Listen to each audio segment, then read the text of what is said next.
बापू की आत्मकथा सत्य के प्रयोग के पिछले अध्याय में आपने सुना कि गांधी जी ने अपने खान पान में कई तरह के प्रयोग किए। मसलन उन्होंने चाय और कॉफी को त्याग कर कोको को अपनाया, मिर्च मसालों का त्याग किया और कम खर्च वाले शाकाहार को तवज्जो दी। गांधी जी ने अपने अनुभवों से यही सीखा कि स्वाद का सच्चा स्थान जीभ नहीं अपितु मन है। तो आइए इसी कड़ी में सुनते हैं महात्मा गांधी की आत्मकथा सत्य के प्रयोग से अध्याय लज्जाशीलता मेरी ढाल।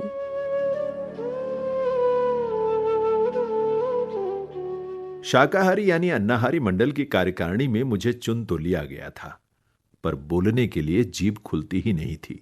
डॉक्टर ओल्डफील्ड मुझसे कहते, मेरे साथ तो तुम काफी बकबक कर लेते हो, पर समिति की बैठक में कभी जीभ ही नहीं खोलते। तुम्हें नरमक्खी की उपमा दी जानी चाहिए। मैं इस विनोद को समझ गया। यह बड़ी अजीब बात थी कि जब दूसरे सब समिति में अपनी अपनी सम्मति प्रकट करते, तब मैं गूंगा बनकर ही बैठा रहता था। मुझे बोलने की इच्छा ना होती हो सो बात नहीं है, पर बोलता क्या। मुझे सब सदस्य अपने से अधिक जानकार मालूम होते थे। फिर किसी विषय में बोलने की जरूरत मालूम होती और मैं कुछ कहने की हिम्मत करने जाता, इतने में दूसरा विषय छिड़ जाता। ये चीज बहुत समय तक चली। इस बीच समिति में एक गंभीर विषय उपस्थित हुआ। उसमें भाग न लेना मुझे अन्याय होने देने जैसा लगा। गूंगे की तरह मत देकर शांत रहने में नामर्दगी मालूम हुई।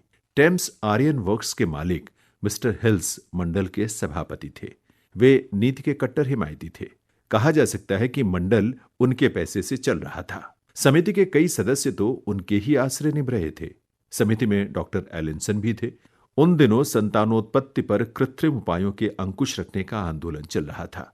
डॉक्टर एलिंसन उन उपायों के समर्थक थे और मजदूरों में उनका प्रचार करते थे। मिस्टर हिल्स को ये उपाय नीतिनाशक प्रतीत हुए। उनके विचार में अन्नाहारी मंडल केवल आहार के ही सुधार के लिए नहीं था, बल्कि वो एक नीतिवर्धक मंडल भी था। इसलिए उनकी राय थी कि डॉक्टर एलिंसन के समान समाज घातक विचार रखने वाले लोग इस मंडल में नहीं रहने चाहिए। इसलिए डॉक्टर एलिंसन को समिति से हटाने का एक प्रस्ताव आया। मैं इस चर्चा में दिलचस्पी रखता था। डॉक्टर एलिंसन के कृत्रिम उपायों संबंधी विचार मुझे भयंकर मालूम हुए थे। उनके खिलाफ मिस्टर हिल्स के विरोध को मैं शुद्ध नीति मानता था। मेरे मन में उनके प्रति बड़ा आदर था, पर अन्नाहार संवर्धक मंडल में से शुद्ध नीति के नियमों को न मानने वाले का उसकी अश्रद्धा के कारण बहिष्कार किया जाए, इसमें मुझे साफ अन्याय दिखाई दिया। मेरा ख्याल था कि अन्नाहारी मंडल के स्त्री पुरुष संबंध विषयक मिस्टर हिल्स के विचार उनके अपने विचार थे। मंडल का उद्देश्य केवल अन्नाहार का प्रचार करना था, दूसरी नीति का नहीं। इसलिए मेरी ये राय थी कि दूसरी अनेक नीतियों का अनादर करने वाले के लिए भी अन्नाहारी मंडल में स्थान हो सकता है। समिति में मेरे विचार के दूसरे सदस्य भी थे, पर मुझे अपने विचार व्यक्त करने का जोश चढ़ा था। मुझमें बोलने की हिम्मत नहीं थी। इसलिए मैंने अपने विचार लिखकर सभापति के सम्मुख रखने का निश्चय किया। मैं अपना लेख ले गया। जैसा कि मुझे याद है, मैं उसे पढ़ जाने की हिम्मत भी नहीं कर सका था। सभापति जी ने उसे दूसरे सदस्य से पढ़वाया। डॉक्टर एलिंसन का पक्ष हार गया। इसलिए इस प्रकार के अपने पहले युद्ध में मैं पराजित पक्ष में रहा। मेरा कुछ ऐसा ख्याल है कि उसके बाद मैंने समिति से इस्तीफा दे दिया था। मेरी लज्जाशीलता विलायत में अंत तक बनी रही। किसी से मिलने जाने पर भी जहां 5-7 मनुष्यों की मंडली इकट्ठा होती, वहां मैं गूंगा बन जाता था। एक बार मैं बेंटनर गया था। वहां मजुमदार भी थे। वहां के एक अन्नाहार घर में हम दोनों रहते थे। एथिक्स ऑफ डाइट के लेखक इसी बंदरगाह में रहते थे। हम उनसे मिले। वहां अन्नाहार को प्रोत्साहन देने के लिए एक सभा की गई। उसमें हम दोनों को बोलने के लिए निमंत्रण मिला। दोनों ने उसे स्वीकार किया। मैंने जान लिया था कि लिखा हुआ भाषण पढ़ने में कोई दोष नहीं माना जाता। मैं देखता था कि अपने विचारों को सिलसिले से और संक्षेप में प्रकट करने के लिए बहुत से लोग लिखा हुआ पढ़ते थे। मैंने अपना भाषण लिख लिया। जब मैं पढ़ने खड़ा हुआ तो पढ़ न सका। आंखों के सामने अंधेरा छा गया और हाथ पैर कांपने लगे। मजुमदार ने फिर उसे पढ़कर सुनाया। मजुमदार का भाषण तो अच्छा हुआ। श्रोतागण उनकी बातों का स्वागत तालियों की गड़गड़ाहट से करते थे। मैं शर्माया और बोलने की अपनी असमर्थता के लिए दुखी हुआ। विलायत में सार्वजनिक रूप से बोलने का अंतिम प्रयत्न मुझे विलायत छोड़ते समय करना पड़ा था। विलायत छोड़ने से पहले मैंने अपने अन्नाहारी मित्रों को हॉबर्न भोजन गृह में भोज के लिए निमंत्रित किया था। मैंने सोचा कि अन्नाहारी भोजन गृहों में तो अन्नाहार यानी शाकाहार मिलता ही है, पर जिस भोजन गृह में मांसाहार बनता हो वहां शाकाहार का प्रवेश हो तो अच्छा है। ये विचार करके मैंने इस गृह के व्यवस्थापक के साथ विशेष प्रबंध करके वहां भोज दिया। ये नया प्रयोग शाकाहारियों में प्रसिद्धि पा गया, पर मेरी तो फजीहत ही हुई। भोज के समय विशेष सजावट और विशेष आडंबर की व्यवस्था रहती है। इस छोटे से भोज में भी ये सारा आडंबर था ही। मेरे भाषण का समय आया, मैं खड़ा हुआ।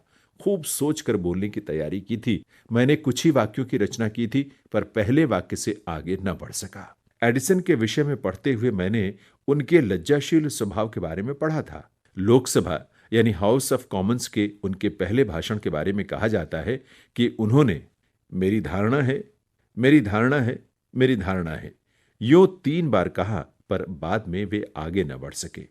जिस अंग्रेजी शब्द का अर्थ धारणा है, उसका अर्थ गर्भ धारण करना भी है। इसलिए जब एडिसन आगे न बढ़ सके तो लोकसभा का एक मस्खरा सदस्य कह बैठा कि इन सज्जन ने 3 बार गर्भ धारण किया, पर यह कुछ पैदा तो कर ही नहीं सके। मैंने ये कहानी सोच रखी थी और एक छोटा सा विनोदपूर्ण भाषण करने का मेरा इरादा था। इसलिए मैंने अपने भाषण का आरंभ इस कहानी से किया, पर गाड़ी वहीं अटक गई। सोचा हुआ सब भूल गया और विनोदपूर्ण तथा अर्थपूर्ण भाषण करने की कोशिश में मैं स्वयं विनोद का पात्र बन गया। अंत में, सज्जनों, आपने मेरा निमंत्रण स्वीकार किया, इसके लिए मैं आपका आभार मानता हूं। इतना कहकर मुझे बैठ जाना पड़ा।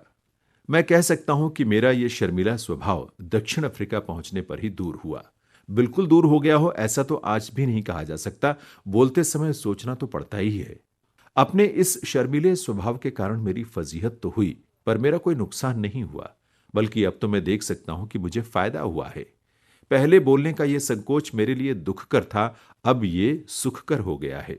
एक बड़ा फायदा तो यह हुआ कि मैंने शब्दों का मित व्यय करना सीख लिया। मुझे अपने विचारों पर काबू रखने की आदत सहज ही पड़ गई। मैं अपने आप को यह प्रमाण पत्र दे सकता हूं कि मेरी जबान या मेरी कलम से बिना सोचे विचारे या बिना तौले शायद ही कोई शब्द निकलता है। याद नहीं पड़ता कि अपने किसी भाषण या लेख के किसी अंश के लिए मुझे कभी शर्माना या पछताना पड़ा हो। मैं अनेक संकटों से बच गया हूं और मुझे अपना बहुत सा समय बचा लेने का लाभ भी मिला है। अनुभव ने मुझे यह भी सिखाया है कि सत्य के प्रत्येक पुजारी के लिए मौन का सेवन इष्ट है। मनुष्य जाने अनजाने भी प्रायः अतिशयोक्ति करता है, अथवा जो कहने योग्य है उसे छिपाता है या दूसरे ढंग से कहता है। ऐसे संकटों से बचने के लिए भी मितभाषी होना आवश्यक है। कम बोलने वाला बिना विचारे नहीं बोलेगा, वो अपने प्रत्येक शब्द को तौलेगा। अक्सर मनुष्य बोलने के लिए अधीर हो जाता है। मैं भी बोलना चाहता हूं, इस आशय की चिट्ठी किस सभापति को नहीं मिलती होगी। फिर उसे जो समय दिया जाता है वो उसके लिए पर्याप्त नहीं होता। वो अधिक बोलने देने की मांग करता है और अंत में बिना अनुमति के भी बोलता रहता है। इन सब लोगों के बोलने से दुनिया को लाभ होता हो ऐसा कदाचित ही पाया जाता है, पर उतने समय की बर्बादी तो स्पष्ट ही देखी जा सकती है। इसलिए यद्यपि आरंभ में मुझे लज्जाशीलता दुख देती थी, लेकिन आज उसके स्मरण से मुझे आनंद होता है। ये लज्जाशीलता मेरी ढाल थी, उससे मुझे परिपक्व बनने का लाभ मिला। सत्य की अपनी पूजा में मुझे उससे सहायता मिली।